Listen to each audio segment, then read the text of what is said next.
Welcome to my channel. कैसे हो दोस्तों? आई होप आप सब ठीक होंगे। और यहाँ मैं बना रही हूँ चाय मैंने चढ़ा दी थी एक गैस पे और चाय में सारा सामान डल चुका है, यहाँ खदकने लग गई थी। दूसरी तरफ मैंने रख दिए था साग, पालक का साग। और पालक का साग ही सबको अच्छा लगता है घर में, तो यहाँ पालक का साग बना रही थी। फिर यहाँ मेरे चाय की भी तैयारी हो चुकी थी, तो बच्चों को तो चाय दे दी थी, बस मेरी रह रही थी। तो फ्रेंड्स, आप सब भी चाय पी लीजिए, चाय नाश्ता कर लीजिए, उसके बाद ही काम करना। और जब नाश्ता कर लेते हैं तो मेरी तो दवाई वगैरह रहती है, इस वजह से मैं कर लेती हूँ। यहाँ पे मेरा साग भी उबल चुका था, तो मैंने सोचा क्यों ना ने अब उरहन लगा दिया जाए। फ्रेंड्स, हमारे हिंदी भाषा में तो मतलब कहते हैं नहीं कि मक्का का या फिर बेसन किसी का भी डालकर उरहन लगा देते हैं, तो मेरे यहाँ ये बोलते हैं। वैसे आप ये भी कह सकते हो कि आप बेसन या आपके पास थोड़ा सा मक्का का आटा हो, उसको अच्छे से घोल के ना आप एक बाउल में लेके ना इसे ना थोड़ा थोड़ा पानी डाल के अच्छे से घोल लोगे। और घोलने के बाद क्या है ना कि दोनों चीजें मिक्स होनी चाहिए। अगर आपको एक ही चीज से, अगर बेसन से भी बनाओगे ना, तो फ्रेंड्स बहुत ही अच्छा टेस्टी बनता है। और इसमें ज्यादा कुछ नहीं डालते हैं, मैं तो इसमें कुछ नहीं डालती, सिर्फ ओरेन लगाऊंगी। और रही बात इसमें मिर्च वगैरह की, तो हल्की सी मिर्च ऐड करूंगी, बस स्वाद के अनुसार, ज्यादा नहीं अच्छी लगती है। मेरे हस्बैंड को साग में मिर्च अच्छी नहीं लगती, तो वो सादा बनाने के लिए कहते हैं, तो हल्की मिर्च डलेगी। आप चाहे हरी मिर्च काट के डाल सकते हो उसमें, पर मैं ना इसमें हरी मिर्च थोड़ी सी है नहीं, तो मैंने इसमें थोड़ी सी लाल मिर्च ऐड कर दी है।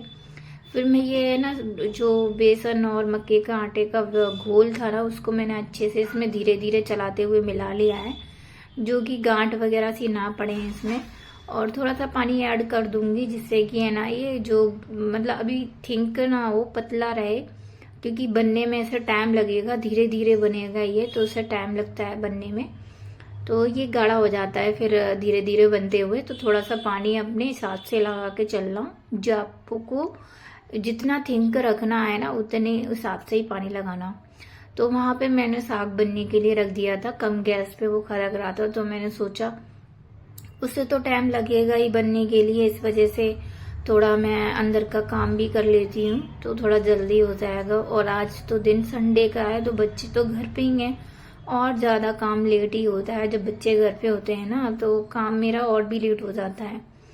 एक तो ये जल्दी उठते नहीं है संडे वाले दिन, क्योंकि सोते रहते हैं। और दूसरे दिन ये क्या है ना कि सोने को मिलता नहीं है, तो जल्दी उठ जाते हैं, स्कूल चले जाते हैं, तो मैं अपना काम निपटा लेती हूँ। पर अभी ना ये लोग सो जाते हैं, तो फिर मैं भी फोर्स नहीं करती उन्हें उठने के लिए, क्योंकि एक दिन मिलता है संडे को बच्चों को सोने के लिए, वरना तो वो जल्दी उठते ही हैं रोज की रोज। और संडे वाले दिन ना मैं भी थोड़ा सा लेट ही उठती हूँ, क्योंकि बच्चे वगैरह उठेंगे नहीं ना, चाय नाश्ता होगा तो फ्रेंड्स किसके लिए बना के रखो, इस वजह से तो थोड़ा तो लेट मुझे भी हो ही जाता है। फिर मैं भी ना मैनेज कर लेती हूँ, जब तक मैं साग वगैरह चढ़ा के आ जाती हूँ ना, तो जब तक अंदर का करने लगती हूँ, जब तक सब्जी बनेगी तो मैं कर लूंगी। और गरम गरम रोटी सेकने में तो मैं ज्यादा टाइम नहीं लगता है, तो वो तो रोटी आराम से बनती रहती है, आटा मार के रख देती हूँ, तो रोटी गरम गरम सेक देती हूँ। हस्बैंड भी घर पे ही थे, तो अभी ज्यादा टाइम भी नहीं हुआ था, अभी सिर्फ 9:30 हो रहे थे सुबह के। यहाँ पे ना मेरा सोफा भी ठीक हो चुका था, और ये क्या नाम है, देख लो कितना अच्छा लग रहा है। पर मुझे एक सोफा का कवर था ना, वो मिल ही नहीं रहा था, बड़ी मुश्किल से ढूंढ के लाई, बच्चे इधर उधर रख देते हैं ना, तो नहीं मिलता है, तो बहुत देर से ढूंढते ढूंढते फिर फाइनली मिल गया, तब मैंने इसको कवर बिछा दिया।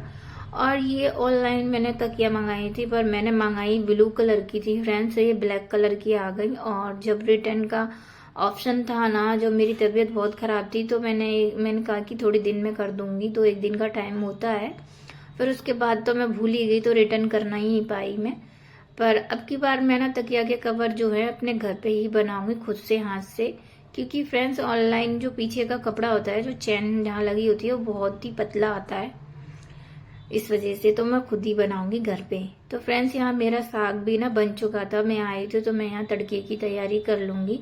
मैंने ना इसमें लहसुन डालने के लिए पहले से ही छील के रख लिया था, और मैं ये तड़का लगाने के लिए सरसों के तेल से लगाऊंगी तड़का। फ्रेंड्स, हमारे यहाँ सरसों का तेल या घी से तड़का लगाओ, बहुत ही अच्छा लगता है। अभी घी वगैरह इतना नहीं है तो मैं तेल से ही लगाऊंगी, आपसे नहीं छुपाऊंगी, क्योंकि हम घी बस उतना ही खा पाते हैं, बस रोटी पे चिपड़ने के लिए। इतना नहीं है कि आप उससे सब्जी पराठे वगैरह बना लो, उतना नहीं है हमारी गुंजाइश। तो यहाँ पे मैंने लहसुन डाल दिया था अच्छे से, क्योंकि भुन जाए। फ्रेंड्स, अगर पहले से जीरा डाल दूं ना तो क्या होता है ना कि वो जब तक जल जाता है, जब तक लहसुन भुनता है तब तक जल जाता है। तो मैं पहले लहसुन डालती हूँ, जो कि लहसुन भुन जाए, फिर जीरा डालूंगी। तो कोई भी चीज ना जलती नहीं है, तड़के का स्वाद अच्छा आता है। अब मैं इस कटोरी में अंदर ही डाल दूंगी तड़के को, क्योंकि जो भी मतलब खुशबू हो वो बाहर नहीं आए, और ढक के रख दूंगी इसे थोड़ी देर के लिए, उसके बाद ही ओपन करूंगी। और यहाँ पे मैंने अभी थोड़ी देर के लिए इसको अच्छे से चला दिया है। फिर मैं आ चुकी थी यहाँ पे अपने रूम में, और झाड़ू वगैरह लगा गई थी, बस पोंछा लगाना रह गया था। तो बस यही, ये जो अंदर वाला रूम है इसमें तो जल्दी लग जाता है, क्योंकि ये ज्यादा गंदा भी नहीं होता है, और हाथ से लगाओ तो कुछ जल्दी भी होता है, और कोनों कोनों में हाथ भी पहुंच जाता है अच्छी तरह से। मैं हमेशा ऐसा ही हाथ से ही लगाती हूँ। और मैं मतलब ये बेड के नीचे जो बाइफर से फंसा के लगा देती हूँ, सोफे के नीचे पहले लगा देती हूँ, उसके बाद ना मैं फिर हाथ से लगा देती हूँ, क्योंकि इनके नीचे तो हाथ इतना लंबा नहीं पहुंचता है, और बेड के इधर उधर से घुसेड़ के मैं पूरे में लगा देती हूँ। तो यहाँ पे है ना क्या होता है ना कि अच्छे से अंदर भी लग जाता है, फिर हाथ से बाहर भी लगा दूं।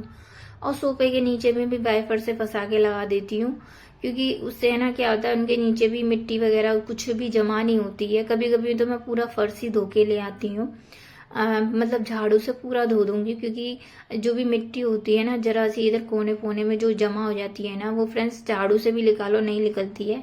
अगर तुम पानी डाल के निकालोगे ना तो वो एक एक मतलब जो भी मिट्टी वगैरह है सब निकल आएगी आराम से।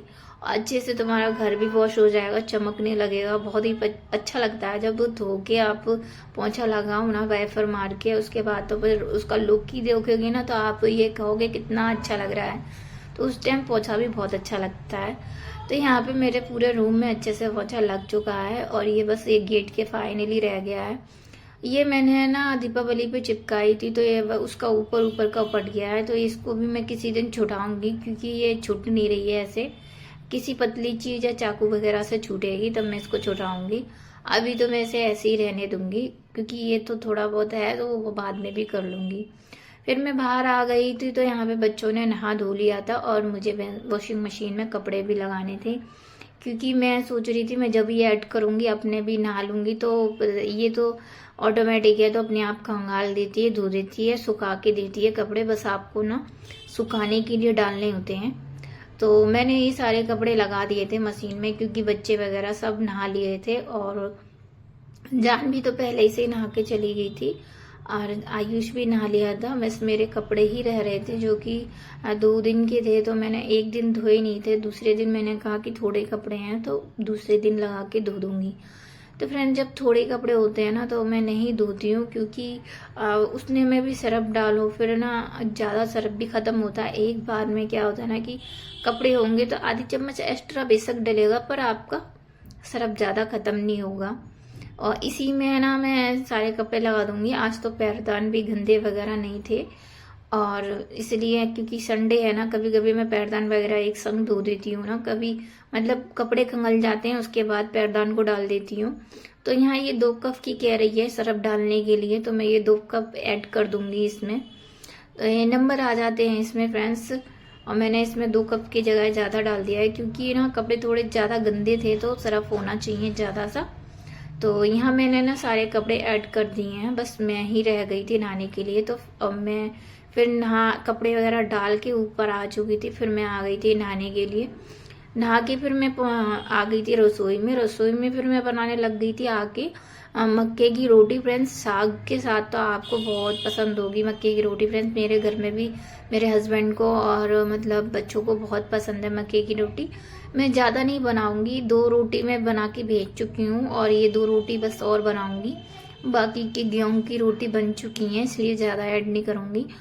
फिर ना गेहूं की रोटी बचेगी अगर मक्के की रोटी खा लेंगे तो, इसलिए ज्यादा नहीं बनाऊंगी। और मक्के की रोटी और साग के साथ आप सबको कैसी लगती है खाना मुझे भी बताना ज़रा आप। और मक्की की रोटी ना किस किस को बनाने नहीं आती है कमेंट में ज़रूर बताना फ्रेंड्स। मुझे तो शुरू से ही आती है, मैं गांव से मतलब नहीं, मेरी मम्मी ने मुझे सिखाया था कि कहीं आपकी शादी कहीं गांव में होगी तो कैसे करोगी। तो अगर आपको मेरा वीडियो अच्छा लगे तो लाइक करें। ये देखिए कितना मैंने इस पर घी चिपड़ दिया है। मिलते हैं हम आपसे अगली वीडियो।